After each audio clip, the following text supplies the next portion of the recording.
Gusa wamenye guheka? Jewe sigaye mfata umwana nkamukubita mu mugongo. Kandi abantu bangayitse ngo nagomera tumiranye neza n'ubungubu ngo twamuhamagara mukumva kayita n'abasuhuza tumiranye neza. Bamwe bati ni breaking news. Itsinda rya Vestina na Dorcas batangaje ko bagiye gushinga indirimbo nshya yitwa Itabaza hanze nyuma yo gutandukana na Irene muri Ndahabi. Abana nabo bazamurisha imwe bagira bati umwuga wo gukorera ibana uracakomeje nubwo bamwe bari bacitse ondogoro kuri itsinda ritazongera gukora neza nyuma yo gutandukana na Irene muri Ndahabi bareberaga inyungu zabo. Bati cerebrities nanjye nti nkunda umugabo ntaca ntwaye nkanga imbwa ntaca ntwaye umugabo se kandi cyangwa umugore nakumwari nakoreka mvuge make ndasa ku ntego ngo kuyavuga siko kuyamara n'ubundika. Reka iyi nkuru nyiherangaha mu ntero rimwe nako mu ntero nkeya bati wakubaza ati Vestina na Dorcas ubundi ni bantu ki kandi kukera bihariye gospel y'iki gihe ukagira uti Vestina na Dorcas n'abahanzi kazi bavandimwe ari bishimwe Vestina na kamikazi Dorcas wo mu Rwanda bazwi cyane mu ndirimbo zo kuramya no guhimbaza Imana ukongera muti bamenyekanye cyane guhera mbere ku 21 babifashijwe n'uwahoze ari umujyanama wabo Irene muri Ndahabi waba ubivunaguye. Mu ndirimbo nka nahawe ijambo bakiza bati urugamba rugeze mu mahina warurwanya uruhereye mu mizi iminwa y'abadukwenaga warayicecekesheje uravuga nanjye nahawe ijambo kuko byemewe na nyiri ijambo umutima wanjye wawujuje amashimwe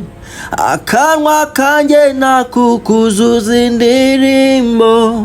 aho byari bigoye waratabaye warakoze mwami. Naho papa bakongera bati kuko adufite mu biganza bye oya ntidutinye imirindi y'abanzi no kuva kera yaratuzi hari ibihamya byinshi bibyemeza yuko ari papa yuko ari papa yuko ari papa natwe tukababa nabo ngo bakababana. Muri make wamuteye amatsiko n'icaka mu by'ukuri umuntu ntiwamusobanuye neza inkuru mpamo yaba bari b'i Rwanda imodoka hindukanye indege mu kanya nk'ako gumbya neza umuntu ntiwamumaza amatsiko kwibazo twese duhora twibaza kwava igikundo cy'abana b'abakobwa. Inkuru yabo wayibara bukira bugaca inkuru yabo iratangaje pe. Nibyo ntibikiri inkuru barirwa matamatama ni inkuru itararyoheye aba positive thinkers ndetse ikabara nabihiye gake abazi uruganda rw'umuziki tucumva ngo nyuma y'imyaka myinshi bakorana Vestina na Dorcas batandukanye na societe bareberaga inyungu ya EMI mu mpera za kamena 2026 abenshi bikanze cano na none gusa ubwo bemeje ko bagiye gukomeza urugendo rwabo rw'umuziki bigenga. Nyamara amakuru avuga ko bishingiye kuba Dorcas nawe agomba kwerekeza muri Canada akaba yakomereza ubuzima mu gihe amakuru aturuka amamotari mbese paraza avuga ko Dorcas tayari ubundi nawe yamaze kwerekeza muri Canada aho banahereye ku mushinga muca w'indirimbo Itabaza gusa ngo ni ikibazo kigiye kuko ngo Dorcas agomba gushakirwa admission muri kaminuza imwe yo muri Canada yamara kugerayo agashakirwa uturimo tw'amaboko tutari nk'utwadumba kamemu uyu we ni umukobwa umecana yego ati Dorcas azagenda agiye muri kaminuza ibizakurikiyeho nabyo tuzabibaramo amaseri nako episode zabyo zikwiye wasanga nawe banamukoye. Nituvuga kamikazi umve kamikazi watunguye abarokore cyane by'umwarika ba DPR duhere no kuri mama we igihe nawe yasezeraga kwiri dini kumugaragaro nyamara bakurikiye neza bazikishimwe Vestina yavuye muri ADPR kugira ngo abashe kujyana umwana mwiza n'umugabo we ndetse icyo gihe yanatangiye kugaragara kwa Pastor Mignone nyuma ashire igisuko ariko muri umuntu bijyanye nuko arakiri kwiga we hatinda kwisukisha cyari ikibazo kigiye ngo tubone na kamikazi Dorcas asuka ndetse abandi bongera bati ni ikibazo kigenda none ngo tubone Vestina na Dorcas batangira kwiyambarira ipantaro cyane ku idini barizwamo kuri ubu ngubu ritababuza kwambara uko bashaka by'umwihariko kwambara ipantaro. none bite by'abana ubundi bakaze bati aba bari bamaze gukura bubati aba bari bamaze kwera nkanswa ari imikeke cyangwa vuka bite byabo biteze bya rumodo na kumpapa winspirinze benshi Theo bose babireba bisa no kariyeri ya Theo yasunikiye kwigengesera ndetse no gusubira inyuma y'idini ya ADPR ryaba ari ryo kosa Vestina na Dorcas bari gukwepa nabo abakurikira neza bahamya ko ADPR ari idini nziza basugiye ariko by'umwihariko yo mu Rwanda uretse kuyibamo ihangana ishingiye ku nyungu ndetse n'imitungo ibintu bizaramo leta binyuze muri RGB ariko bikanga bikaba by'ubusa iyi dini ngo iracagenda ku mahame yo muri za 80 aho umugore ari umufasha naho umugabo ngo akomutware ntibanazi ko twageze mu ringa naho umugore ngo atasuka ngo aruhuke imvune zo gusokoza bya buri kanya aho umugore atandura ibara ry'umusatsi we aho umugore atemere gusiga inzara ngo ziryohe uko bishaka yewe aho umukobwa atapfa kwambara ipantaro cyangwa akanzu kamwegereye ngo kuko bigize ubwibone iyi dini y'Abaswediya nabo bakera yabangamiye Theo bose babireba kugeza nubwo ahunga akajya gutura muri Uganda ibyo ntibikiri inkuru ahari ibyo n'abakobwa bahoze ari aba Irene muri ndabi babibonye kare cyane ko bagiraga uyu mujyanama wabo uzi kureba kure ngo nuko bemeranya gukatira idini shaka abantu badahindura imyambaro yewe badahindura imitekerereze y'imigire ndetse mbese badatera imbere mu mico n'imyifatire aba ADPR muraho ariko nimunemere gutunga Instagram none Vestina na Dorcas bamaze gukatira ADPR bagatandukana na Irene muri ndabi bakerekeza mu Canada igihe cyaba ari cyo ngo tubitege umusaruro nyamara bicungira hafi bati umukobwa yabaye umugore kariyeri afasha hasi cyangwa akagenda gake bajya kure bagatanga ingero batireba Clarisse Karasira wisubire mu nyamakuru ngo ntuzi kasigaye twera documentaire bitize wafata urundi rugero rwa Butera Knowless udasesini ubusanzwe yitwa Wimana Aisha uyu munsi reka twinjire mu buzima bw'ibyamare byasumbye ibindi bifite inkomoko muri ADPR idini y'Abaswediya Theo bose babireba na Vestina na Dorcas n'utuye tuntu tutabaziho intambwe zabo ziraberekeza he Vestina avuka mu karere ka Musanze ubwo nta kabuza uti undi wese avukaye kuko turabizi baravukana bityo nibyo bavuka mu karere ka Musanze bombi mu majyaruguru y'u Rwanda ishimwe Vestina agira kandi kazina benshi batamenye ka gatatu ariko Tarsi ntago ari Tracy ahubwo abarizi muzatubwire icyo risobanura Veve Tarsi akaba ari nawe mukuru burya yavutse ku itariki 2 Gashyantare 2004 naho muri munawe w'inzobe cyane akaba Kamikazi Dorcas akazina ka gatatu ubwo nawe muzakatubwira inyabuna uyu mwari wahujwe kenshi n'abasore barimo Neringabo Chris ndetse na Irene muri ndaho ubwe hari ubwo bagendaga kuko yarasigaye mukuru we hagiye kubaka yavutse ku itariki 28 Kamena 2006 mbese tari yamaze kugwiza imyaka 20 y'ubukure nyamara umugani w'aba bandi bamaze kwera nti mateko y'u Rwanda ubu ngubu yemere gushinga urwo nawe abakobwa n'abana bazamukunda Elizabeth Nase Nizeyimana Mazimpaka w'umusirikare mu muryango w'abana 6 abakobwa 4 ndetse n'abahungu 2 hanyuma kurya show business uyu zamukunda Elizabeth baramuzi cyane mbere ku 21 abana be bataragira n'indirimo zirenze nye ubwo witwa Nzizere Mabure yamwegereye akamwumvisha ukuntu Irene muri ndabi yabanyunyuje akabarakize kubera imiziki yabo no kumubyeyi nawe arashukana kubwazanwa muri show busy ajya kuri za kamera takambati mu mpecano nta kindi kingeza nshaka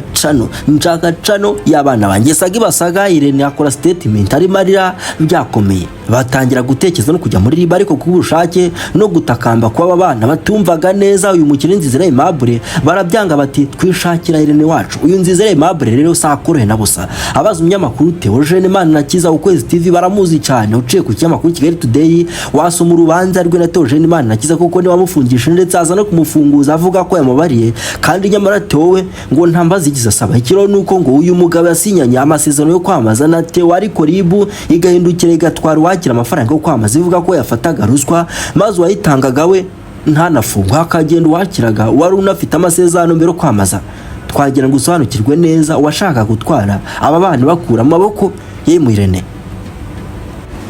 aba bana basuye amajwi barira batakamba basaba imbabazi Irene muri ndahabi ndetse bamushibira nyuma birangira mu Irene nabo basubiranye umubyeyi Nzizere Mabure na timu baba bamusebeje baryo ariko ari hangana none abatibagirwa batice umubyeyi haraniye banze batandukana Irene muri ndahabi ntacyo abonye bati nta ndirimbo nimwe bazagira ubasha cyane zaguma ari Irene muri ndahabi ndetse nta no kwa promotinga ukundi tutarahava nubwo Irene muri ndahabi yagerageje kubanda social media ndetse na YouTube channel zateye abakobwa bari baratangiye gufungura bafungura Instagram zabo ku giti cyabo nk'ubwishimwe Vestina wari warise izina ry'umugabo we hari ubwo karagaro na kwa ni muntu nubwo yarangiye wasigaye akoresha amazina ye ishimwe Veve aho amaze kugira mukurikirana ibihumbi 170.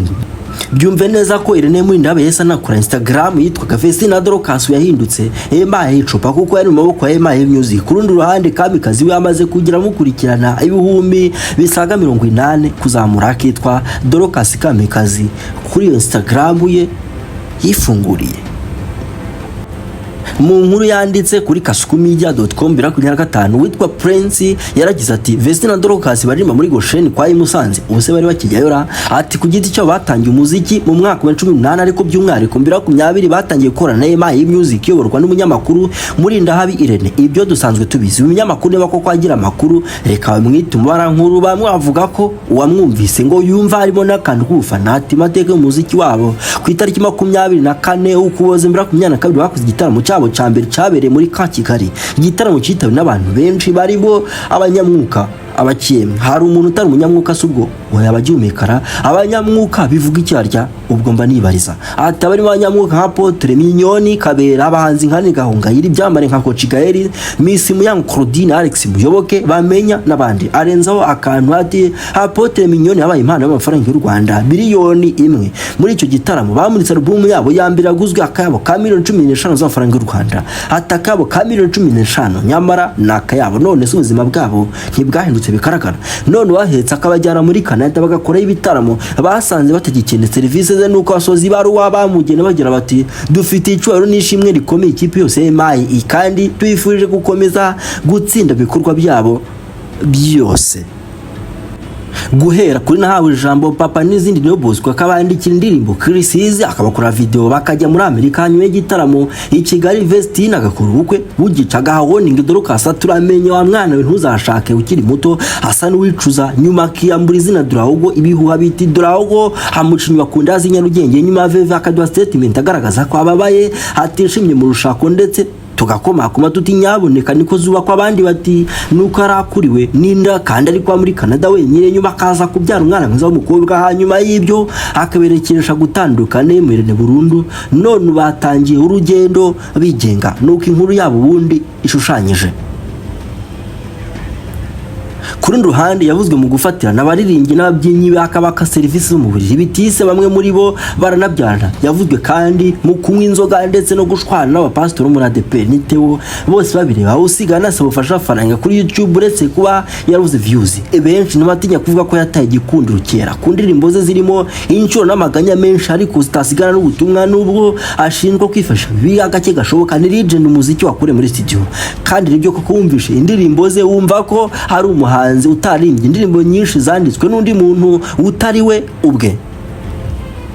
Theo Bosebabireba izina ry'amavuko ni Theogene Uwiringiyimana n'umwe mu bahanzi kibikimenyetso gikomeye mu mateka y'umuziki wo kuramya no guhimbaza Imana Mungu gospel mu Rwanda. Amateka arangwa n'ubuzima bukomeye bushariri bwakwe benshi mu ndiba z'amarangamutima ubundi nabo bakamukunda bakamuhundagazaho urukundo ariko kandi yagiye anyura mu bihe by'ibigeragezo bikomeye bitandukanye nk'ibyo twahereyeho burya ngo bari abakobwa babaga babamuteze ndetse ngo za ADPR baramugenzaga bijya cyane akubitirwa mu Uganda hafi yo gupfa nabyo ngo n'ibyashakirwa kure yewe pasitori bo muri ADPR yavutse mu mwaka w'icambagara 1981 umugore we yagiye ahura n'uburwayi bukomeye bw'impyiko bwamushize no mu bitaro muri Mutarama 2025 aho abahanzi nka Israel Mbonyi bagize ubwitange bakamufasha uziko se mu mwaka wa 2007 yasohoye album ya mbere yitiriwe indirimbo y'amateka Bosebabireba. Iyi ndirimbo yaje no kuviramo izina rye ry'ubuhanzi kugeza n'ubu kubera ukuntu yakunzwe mu buryo buhambaye.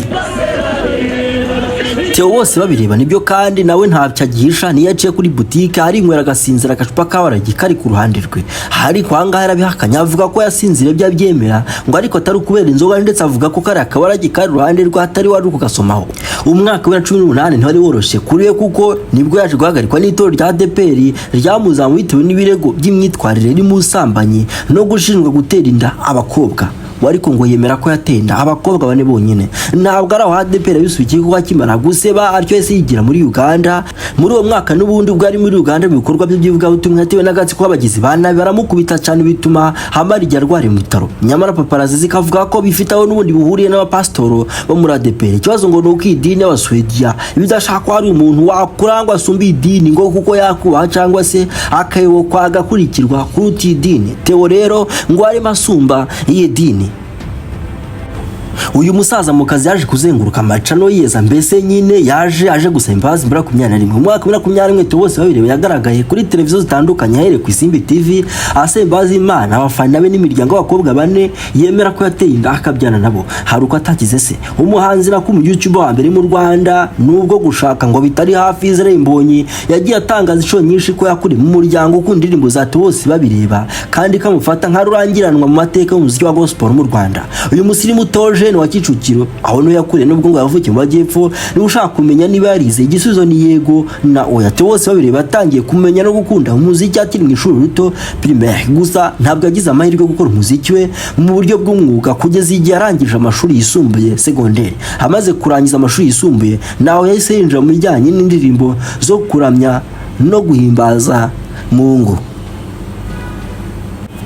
Uyu musajja na kumusaza kamupapa kubana hari agira amarangamutima neza nkaze bendi ku buryo nawe acamo kuri stage akarira agahinda bigakomera. Uretse ko hajya no kwa Isimbi ya Sabius ne yagokera akaba interview maze akarira. Bose babireba yagize muzima bugoye cyane mbere ko amara aho yigeze no kubaho nk'umwana w'umuhanda mayibo. Mu kiganiro yigeze kujyana ya TV show yavuze kuri ibyo bikomeye n'uko Imana yamukuye kure bigatuma agira amarangamutima menshi. Ababizi murabizi ibyo naseka komozeho dusoza. Bose babiri yigeze gutangaza mu biganiro n'ubuhamya ko se umubyara yamwihakanye kiri umwana muto bigatuma akurira mu buzima bw'ubukene bukabije bituma nawe umwana w'umuhanda mayibobo kuko nta bure cyangwa urukundo rwa kibyeyi yigeze abona mu bwana bwe. Igitangaje urakizi uko izi story ziba henshi.